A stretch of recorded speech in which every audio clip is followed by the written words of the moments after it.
জয় গৌর হরি।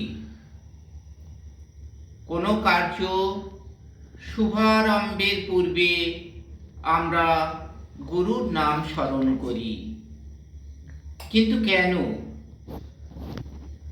গুরুর নাম আমরা স্মরণ করি? এর সার্থকতা কোথায়?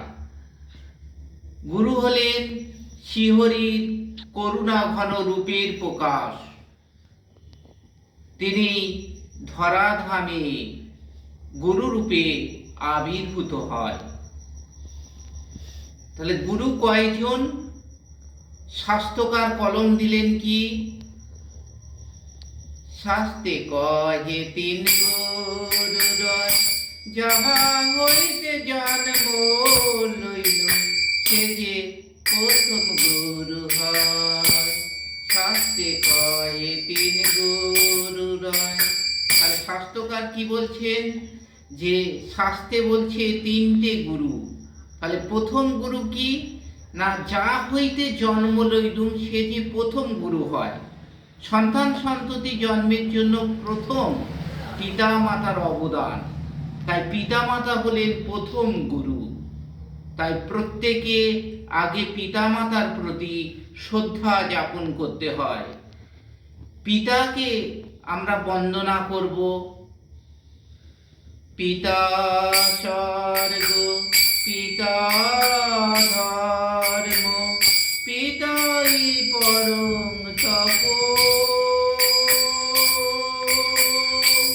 পিতরি পিতিমা পর্ণে পিয়ন্তে স্বর্গ দেবতা ওই নমো নমো। তাহলে পিতা মাতা উভয় হইতে সন্তান সন্ততির জন্ম।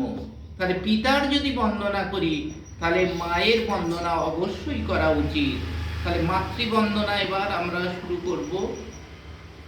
মাতা জননী ধরিত্রী দয়াধরি দয়া কোটি, দেবী রমণী শ্রেষ্ঠা নির্দোষা সর্বদুঃখ হরা।